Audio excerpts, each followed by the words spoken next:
सोचो अगर बिजनेस एक पजल है तो अकाउंटिंग इक्वेशन एक फॉर्मूला जिसकी हेल्प से हम असेट, लायबिलिटीज और कैपिटल का बैलेंस मैजिकली मैच करते हैं। I am Babli Jain here.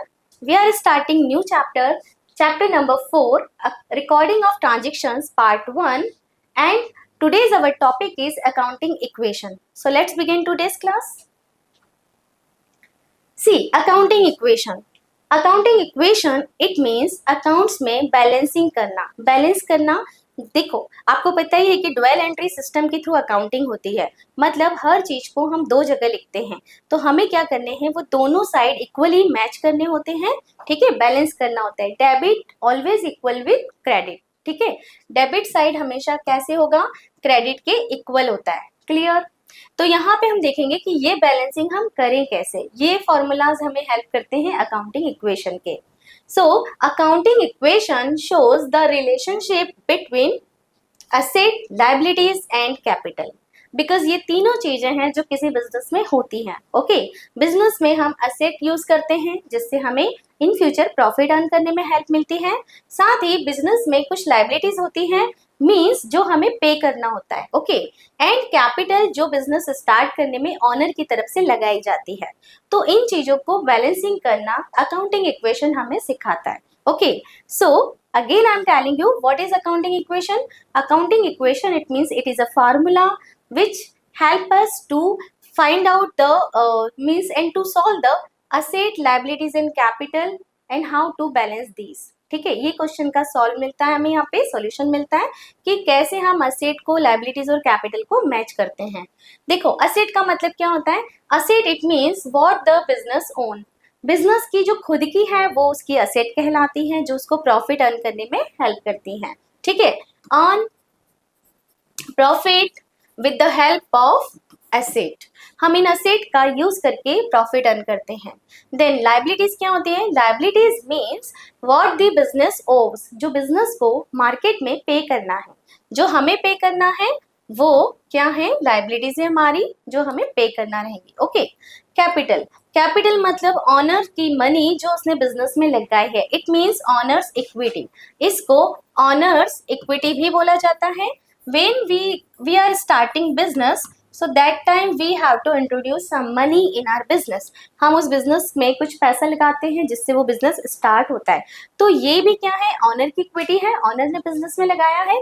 लेकिन जैसे हमने पढ़ा था, एंटिटी कॉन्सेप्ट पढ़ा था, उसमें हमने ये देखा था कि बिजनेस और बिजनेस का ऑनर ये दोनों अलग होते हैं। ठीक है, they both are separate entity. तो जब ऑनर ने बिजनेस में पैसा लगाया है तो वो उससे रिटर्न भी लेगा, है ना, बिजनेस को वो पैसा रिटर्न करना पड़ेगा। अब रिटर्न करना पड़ेगा तो इसलिए बिजनेस के लिए क्या है, ये लायबिलिटी है। तो ये भी एक तरीके की लायबिलिटी हुई जो किसके लिए है, बिजनेस के लिए। तो ये और ये दोनों लायबिलिटी एक साथ हम लिखेंगे, अंडरस्टूड, ये हम एक साथ लिखेंगे because they both are liability. अब यहाँ पे फर्क उठता है कि दोनों लायबिलिटी है, बट इनको एक साथ क्यों नहीं लिख रहे हम लायबिलिटीज अलग लिखते हैं प्लस कैपिटल अलग लिखते हैं। ठीक है, दोनों की हेडिंग हम अलग अलग क्यों दे रहे हैं, तो इसका एक ही आंसर है कि ये जो लायबिलिटी है ये हो जाएगी हमारी एक्सटर्नल लायबिलिटी, और ये जो लायबिलिटी है ये इंटरनल लायबिलिटी होगी। अगर हम बिजनेस के पॉइंट ऑफ व्यू से देखें, देखो वैसे भी बिजनेस हमें अकाउंट्स जो बनाते हैं हम वो बिजनेस के पॉइंट ऑफ व्यू से ही बनाते हैं। तो बिजनेस के लिए ये दोनों ही लायबिलिटी है, कैपिटल भी और लायबिलिटीज भी। बट ये वाली जो लायबिलिटी है ये हो जाती है एक्सटर्नल लायबिलिटी। ओके, एंड ये जो है कैपिटल ऑनर की इक्विटी है ये इंटरनल लायबिलिटी कहलाती है। ओके, तो इसको हम अलग से ही लिख रहे हैं, लिखेंगे लायबिलिटीज वाले सेक्शन में ही। जब बैलेंस शीट बनाएंगे, देखो बैलेंस शीट का फॉर्मेट क्या होता है, अगर हम बैलेंस शीट के फॉर्मेट की बात करें तो बैलेंस शीट में 2 साइड होते हैं। एक साइड होता है, ये वाला साइड हमारा एसेट का साइड है, एंड ये वाला जो साइड है हमारा ये है लायबिलिटीज का साइड। ओके, ये लायबिलिटीज। क्लियर? अब यहाँ पे हम जब असेट लिखेंगे तो असेट वाला कॉलम तो हमारा ये है, हम असेट यहाँ लिखते जाएंगे। असेट कुछ भी हो सकती है, for example furniture, machinery, building, जो सब चीजें हमने बिजनेस में लगाई हैं, कैश हो सकता है, ठीक है। ये सारी चीजें हम यहाँ असेट में लिखते हैं। और लाइबिलिटीज के सेक्शन में हम क्या लिखते हैं, हम वो चीजें लिखते हैं जो हमें मार्केट को पे करनी है। फॉर एग्जाम्पल अगर हमने किसी से क्रेडिट में कुछ परचेज किया है तो उसको पे करना है, वो हम यहाँ लिखेंगे, ठीक है। ये हो गई हमारी एक्सटर्नल लाइबिलिटी। बैंक से लोन लिया है तो भी हम यहाँ लिखेंगे, ये भी हो गई एक्सटर्नल लाइबिलिटी। बट अगर सपोज ऑनर ने जो कैपिटल इन्वेस्ट की है, बिजनेस में पैसा लगाया है, तो ये भी तो बिजनेस वापस ही करेगा ऑनर को, लेकिन ये कौन सी लाइबिलिटी है, इंटरनल, तो इसको हम यहाँ अलग से लिखते हैं, ठीक है, कैपिटल के नाम से ही लिखते हैं। अंडरस्टूड। तो ये इस टाइप से हो गया। अब ये दोनों चीजें हमारी सेम जानी चाहिए, मतलब इनकी और इनकी टोटल जो है वो इक्वल आनी चाहिए, ठीक है। बैलेंस शीट हमारी कब इक्वल होगी, कब टैली होगी, जब दोनों साइड हमारे पास इक्वल आएगी, ठीक है। ये दोनों साइड इक्वल होनी चाहिए, liabilities versus capital, sorry asset, दोनों साइड इक्वल होनी चाहिए। तो इसी को इक्वल करना ही हम सीखते हैं अकाउंटिंग इक्वेशन में। ओके, देखो यहाँ पे समझो आप इसी को फॉर्मूले की हेल्प से, asset is equal to liabilities plus capital. मतलब ये जो असेट वाला सेक्शन है ना, ठीक है, ये दिख रहा है आपको, तो asset is equal to liabilities plus capital. मैंने बताया ये इतनी चीजें हमारी क्या हुई, एक्सटर्नल लाइबिलिटी जो है ना, इसको हम बोलेंगे लाइबिलिटीज, ओके। और ये नेक्स्ट हमने जो बोला था इंटरनल लाइबिलिटीज को हम बोलेंगे कैपिटल। तो लाइबिलिटीज प्लस कैपिटल इक्वल होनी चाहिए। एक बार फिर से समझिए इसको, यहाँ लाइबिलिटीज में आ जाएगी ये external, right, external liability, and ये जो है कैपिटल ये हमारी कहलाती है इंटरनल लाइबिलिटी। तो ये दोनों मिलाकर बन गई लाइबिलिटीज, तो इस लाइबिलिटी वाले कॉलम में आ गया पूरा, ठीक है। और असेट, ये वाला सेक्शन पूरा असेट, ठीक है ना। तो क्रेडिट साइड एसेट और debit side is for liability and capital. और इसको डेबिट और क्रेडिट की जगह हम लेफ्ट एंड राइट साइड भी बोल सकते हैं, ज्यादा बेटर रहेगा, बिकॉज बैलेंस शीट में तो राइट एंड लेफ्ट का कॉलम ज्यादा चलेगा। तो हम ये बोल सकते हैं कि जो हमारा राइट सेक्शन है वो है asset and left section is liabilities. अब लाइबिलिटीज में दोनों लाइबिलिटीज मिल गई, इंटरनल एक्सटर्नल, क्लियर। तो इसी को मैच करना ही है अकाउंटिंग इक्वेशन। आई होप यहाँ तक समझ में आ गया है। चलो तो हम नेक्स्ट स्लाइड देखते हैं, and how it will works वो भी हम यहाँ पे देखेंगे। देखो, every transaction affects this equation but always keeps it balanced। देखो, कोई भी ट्रांजेक्शन आप बिजनेस में देखोगे ना, तो वो इस इक्वेशन पे कहीं ना कहीं इफेक्ट डालेगा, ओके, उसको अफेक्ट करेगा, लेकिन हमेशा बैलेंसिंग हो ही जाएगी, मतलब दोनों साइड हर कंडीशन में इक्वल ही आएंगे। अगर नहीं आ रहे हैं तो कहीं ना कहीं हमने फिगर लिखने में गलती की है, ओके, उसको हम एरर को पकड़ भी सकते हैं, क्योंकि हमारी इक्वेशन इक्वल नहीं है, मतलब कहीं ना कहीं एरर हो गई, clear. So every transaction affect this equation but always keeps it balance, balance हमेशा रहेगा। तो वही हमको सीखना है कि अकाउंटिंग इक्वेशन को बैलेंसिंग कैसे करते हैं, क्लियर। देखो, ऑनर स्टार्ट बिजनेस वर्थ ₹50,000। ये एक एग्जाम्पल के थ्रू हम इसको समझेंगे कि कैसे हम अकाउंटिंग इक्वेशन को बैलेंस करेंगे। ठीक है, बिजनेस स्टार्ट किया ऑनर ने 50,000 से, तो क्या हुआ, देखो आप इसको इस टाइप से भी लिख सकते हो। यहाँ पे मान लो कि मैं ऐसे कॉलम बना देती हूँ दो, यहाँ पे हमने इक्वल टू का कॉलम इक्वल टू डाला, इससे जिससे कि हमने इसको टू पार्ट्स में डिवाइड कर दिया, ठीक है। ये वाला सेक्शन हो गया हमारा एसेट, ओके, और ये वाला सेक्शन हो गया हमारा लाइबिलिटीज का, है ना। अब इसमें एसेट, तो यहाँ पे एसेट लिखेंगे हम इस साइड पूरा, इधर पे हम लाइबिलिटीज लिखेंगे, बट लाइबिलिटीज कैसी, लाइबिलिटीज के साथ में हमें कैपिटल भी लिखना है, ओके, लाइबिलिटीज प्लस कैपिटल, क्योंकि ये हो गई एक्सटर्नल लाइबिलिटी और ये हो गई इंटरनल लाइबिलिटी। तो इस तरीके से हमने इसको, हमारी बुक को या हमारे पेज को दो पार्ट में डिवाइड कर दिया। One section is for asset and one section is for liabilities, clear. अब देखो, जब भी आप यहाँ पे देख रहे हो कि असेट बिजनेस में आई, owner start business worth ₹50,000, owner business में कैश लेकर आया। कैश क्या होता है, कैश असेट है, ठीक है ना।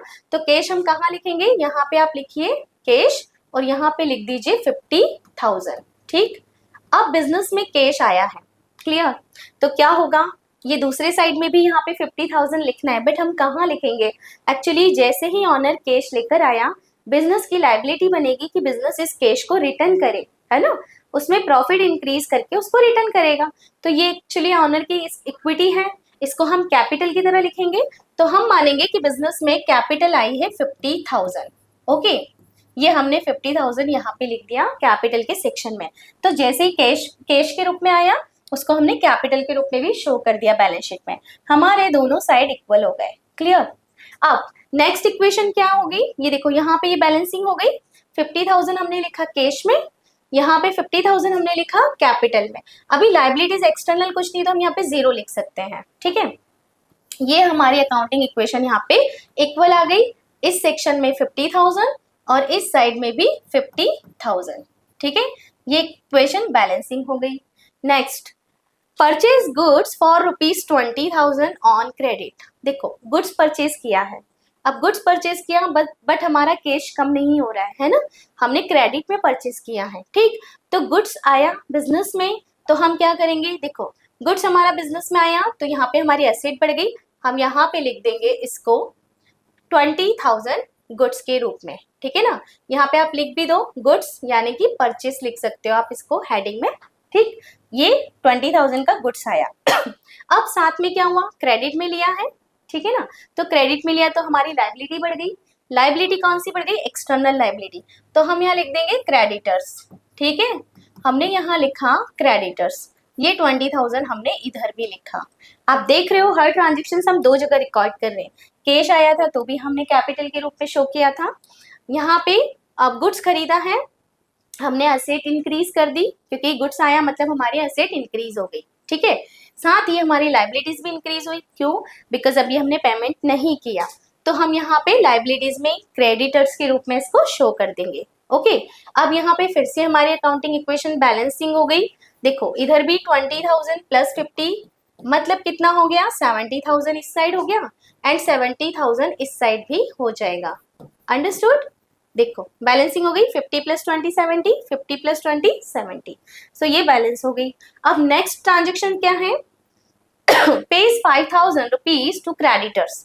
क्रेडिटर को 5,000 रुपीज पे किया, कैश पे किया है तो क्या होगा, कैश हमारे पास से कम हो जाएगा है ना, तो हम कैश में से 5,000 रुपीज को क्या करेंगे, माइनस करेंगे। हमने यहाँ पे माइनस कर दिया 5,000 रुपीज। ठीक, ओके, अब यहाँ देखो क्या होगा, लाइबिलिटीज भी आपकी कम हुई क्योंकि आपके क्रेडिटर्स भी तो कम हो रहे हैं ना। आपने 5,000 रुपीज के क्रेडिटर पे कर दिए तो अब उतने ही क्रेडिटर्स आपके कम हो गए, तो क्रेडिटर्स में से भी आप कम कर दो। ये जो हमने क्रेडिटर्स लिखे थे 20,000 के, उसमें से भी हम 5,000 को माइनस कर देंगे। ठीक है, अब हम देखें हमारी इक्वेशन क्या हुई, यहाँ पे कोई ट्रांजेक्शन हुआ नहीं, इसको 0 लिख दो, यहाँ पे भी कुछ हुआ नहीं, यहाँ पे भी 0 लिख दो। ठीक है, अब चलिए इसको करेंगे कैलकुलेट, तो क्या होगा, यहाँ पे आएगा 45,000 एंड हियर 20,000 ही जो रहेंगे है ना। यहाँ पे 20 माइनस 5 किया तो कितना हो जाएगा, देखो आप या तो माइनस में भी लिख सकते हो या ब्रैकेट भी लगा सकते हो, ब्रैकेट का मतलब भी माइनस होता है। ठीक, तो यहाँ पे बचा 15,000 प्लस 50,000। नाउ अगर आप इसको प्लस करोगे तो यहाँ पे कितनी टोटल हो रही है, इक्वेशन अभी भी क्या हो गई हमारी, बैलेंस्ड है। इक्वेशन रिमेन्स बैलेंस्ड, हाउ, देखो कैलकुलेट करो, 45 प्लस 20 कितना होता है, 65 होता है ना, 65 होता है। क्लियर, यहाँ पे भी 15 प्लस 50 कितना होता है, 65 होता है।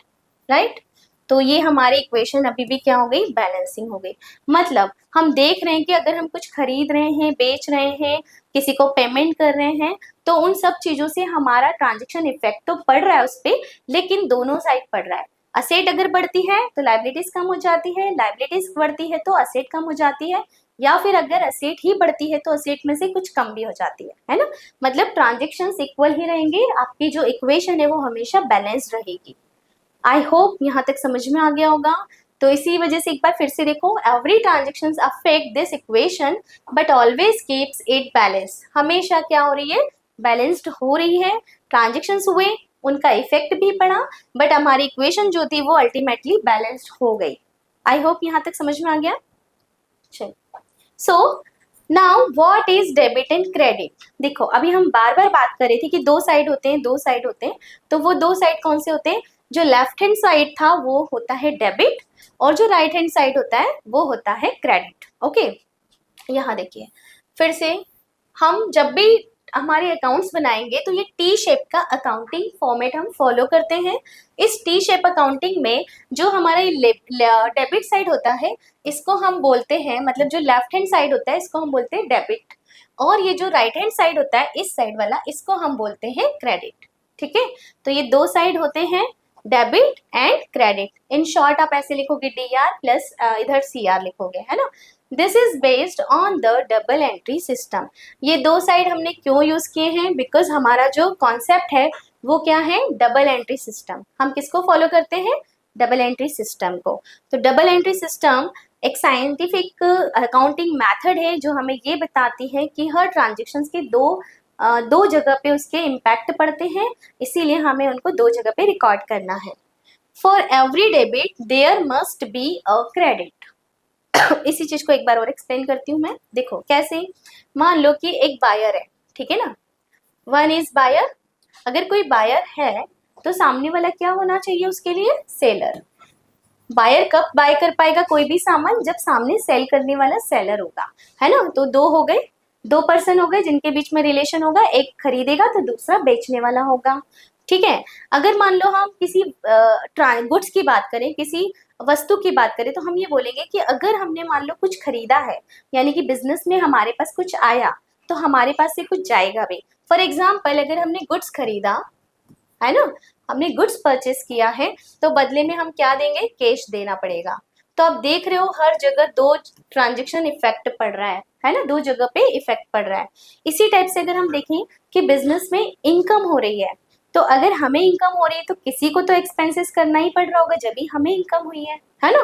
तो इनकम वर्सेस एक्सपेंसेस, मतलब आप देख लो कि हर जगह पे ट्रांजेक्शन दो जगह पे इम्पैक्ट डालता ही डालता है। क्लियर। इसीलिए हम कौन सा सिस्टम फॉलो करते हैं, double entry system, right. Types of accounts की बात करते हैं डबल एंट्री सिस्टम के अकॉर्डिंग। तो हम जो अकाउंट्स हैं उनको हमने कुछ टाइप्स में डिवाइड किया हुआ है, उन्हीं के अकॉर्डिंग हम बिजनेस ट्रांजेक्शन्स को रिकॉर्ड करते हैं। और ये वो टाइप है, इनके बाहर कोई भी ट्रांजेक्शन हमारा जाएगा ही नहीं, मतलब सारे ट्रांजेक्शन्स बिजनेस से रिलेटेड इन्हीं में कंप्लीट हो जाते हैं। ओके, जैसे कि असेट। असेट का मतलब होता है जब भी आप बिजनेस के लिए कुछ भी खरीद रहे हो, जो बिजनेस में रखने के लिए आप खरीद रहे हो, जिसका फ्यूचर में बेनिफिट उठाओगे, बिजनेस को रन करने में उसकी हेल्प लोगे, वो सारी चीजें आपके लिए असेट कहलाती है, ठीक है। तो असेट का मतलब होता है जो भी बिजनेस में रखने वाली आपकी संपत्तियां हैं, ठीक। और उसी का अपोजिट होता है लाइबिलिटीज। लाइबिलिटीज मतलब मार्केट को पे करना है अगर आपको तो उसको बोलते हैं हम लाइबिलिटीज, ठीक है। जो आपकी है, जिस पे आपका राइट है, जिस पे आपका ओन है, जो आप ओज करते हो, वो हो जाएगी आपकी असेट। और जो आपको पे करनी है वो कहलाती है लाइबिलिटीज। एंड कैपिटल वो जो बिजनेस में इंट्रोड्यूस करता है ऑनर अपनी इक्विटी के रूप में, ठीक है। अब इसके अलावा बिजनेस में और कुछ भी होगा तो वो क्या होगा, या तो इनकम या फिर एक्सपेंसेस, ठीक है ना। तो इस तरीके से हमने इन 5 हेड में सारे अकाउंट्स को डिवाइड कर दिया, इन्हीं के अंदर सब कुछ आ जाएगा। बिजनेस ट्रांजेक्शन्स इनसे बाहर नहीं जाते हैं। अब देखो, असेट और लाइबिलिटीज को पहले क्लियर करते हैं। असेट का मतलब होता है जब भी असेट बढ़ेगी, असेट इंक्रीज, आप उसको डेबिट करोगे। क्यों? क्योंकि असेट का बैलेंस हमेशा डेबिट होता है, ठीक है। असेट का बैलेंस क्या होता है, डेबिट होता है। ओके, तो जब भी असेट बढ़ेगी आपको उसको क्या करना है, डेबिट करना है। और अगर वो कम होती है तो आप उसको अपोजिट कर दो, मतलब क्रेडिट कर दोगे। So increase in asset debit, decrease in asset credit. Okay, इसी टाइप से लाइबिलिटीज। लाइबिलिटीज का बैलेंस हमेशा क्रेडिट होता है। ओके, अब अगर ये क्रेडिट है मतलब क्या हुआ, अगर असेट बढ़ती है तो आपको क्या करना है, उसको क्रेडिट करना है, और अगर कम होती है तो डेबिट करना है, मतलब जस्ट इसका अपोजिट। Okay, capital. कैपिटल भी लाइबिलिटी ही है, तो कैपिटल का बैलेंस भी क्रेडिट होगा, ठीक है।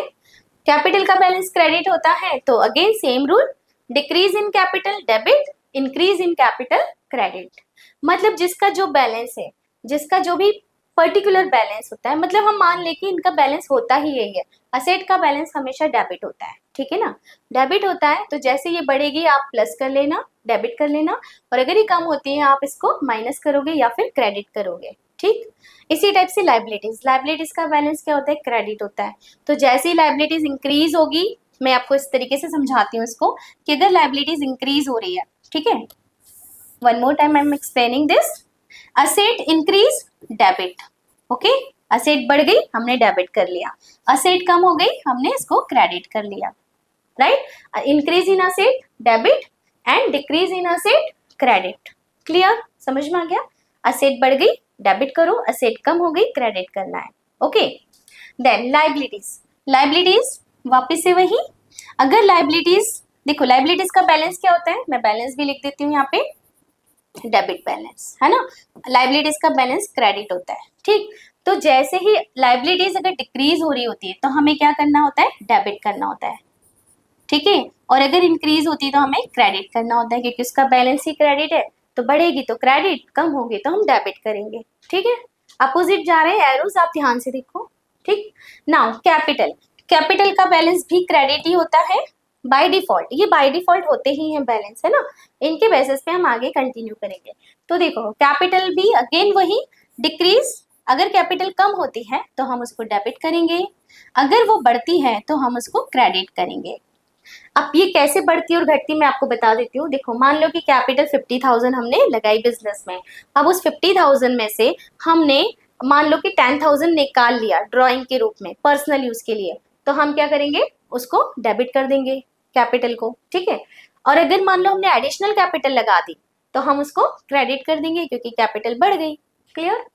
अब इसी टाइप से इनकम, इनकम का बैलेंस क्या होता है, देखो इनकम का बैलेंस होता है डिक्रीज इन इनकम डेबिट, मतलब अगर इनकम कम हो रही है तो हम उसको क्या करेंगे, इनकम का बैलेंस भी क्रेडिट होता है। ठीक है, तो इनकम अगर कम हो रही होती तो हम उसको क्या करेंगे, डेबिट करेंगे, decrease in income debit and increase in income credit. Okay, decrease in income debit, increase in income credit, because इसका बैलेंस भी क्रेडिट होता है। नाउ एक्सपेंसेस का बैलेंस होता है डेबिट। ठीक, तो एक्सपेंसेस का बैलेंस अगर डेबिट है तो अगेन वही इंक्रीज इन एक्सपेंसेस, अगर एक्सपेंसेस हमारे बढ़ते हैं हम डेबिट करेंगे, और अगर कम होते हैं तो हम क्रेडिट करेंगे। ये रूल्स आपको कब याद रहेंगे, जब आपको इनका पर्टिकुलरली बैलेंस याद रहेगा कि है क्या बैलेंस, ओरिजिनल बैलेंस है क्या। तो आप ये रूल्स भले ही याद मत रखो, बट आपको ये बैलेंस याद रखना पड़ेगा। असेट का बैलेंस डेबिट होता है, लाइबिलिटीज का क्रेडिट होता है, कैपिटल का क्रेडिट, इनकम का क्रेडिट, एक्सपेंसेस का डेबिट। ओके, ये अगर आपने ध्यान में रखा ना तो आपको ये सब चीजें अपने आप ही समझ में आ जाएंगी।